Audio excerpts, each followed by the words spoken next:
It's a beautiful day for a budget talk, a wonderful day to invest. Would you fund schools? Could you fund schools? It's a neighborly act to support it, so our students can learn and grow. Would you fund schools? Could you fund schools? I've always wanted a taxpayer just like you, investing in all that our students can do. So let's work together to make it all fair. Won't you please be our taxpayer? Mr. Rogers once said, "It's good to be curious about many things." And many of you are curious about the differences between a school district's tax cap and the tax levy.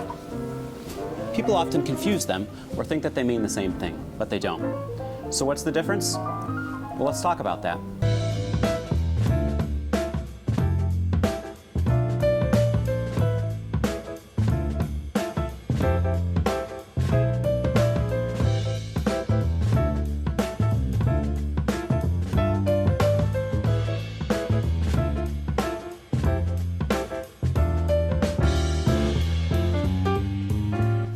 This intro was made by me, Caleb Fust. Hello HF-L Cougars. It's a beautiful day in the neighborhood. Our school neighborhood, that is. I'm Colin Pierce, Assistant Superintendent for Business and Operations, and I'm so glad that you're here for Season 4 of HF-L Oversimplified. Today we're talking about something that can sound a little complicated, the tax cap. You may have heard it referred to as the 2% tax cap, but that's not quite right. It's kind of like filling up a cookie jar. There are different kinds of cookies that can go into it, and depending on the batch or the year, the number and the size of the cookies in the jar changes. So let's take a closer look at what's filling up our tax cap cookie jar this year. First, we have the Consumer Price Index, CPI. Think of this like the size of the cookies. If prices rise, it's like our cookies got bigger. But the law says that even if they grow a lot, we can only count them as medium-sized cookies, or in this case, a limit of 2%.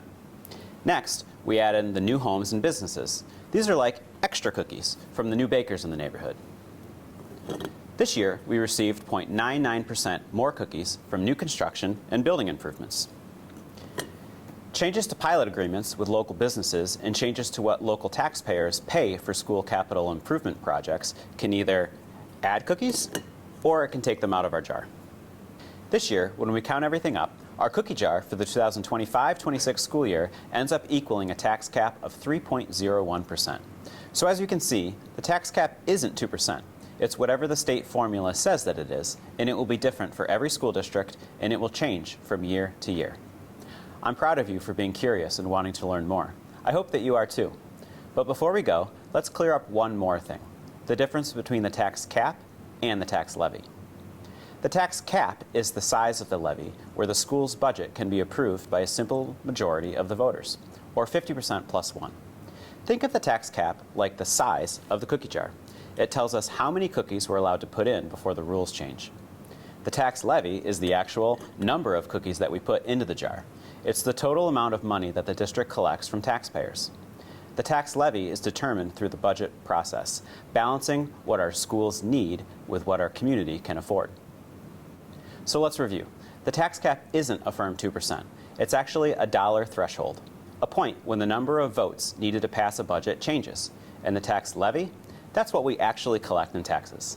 But no matter what, here at HF-L, we're always working to provide the best education possible while being thoughtful about how we use our community's tax dollars. And that's how we do things in this neighborhood. Join me next time when we oversimplify building aid. And until then, see you next time, Cougars.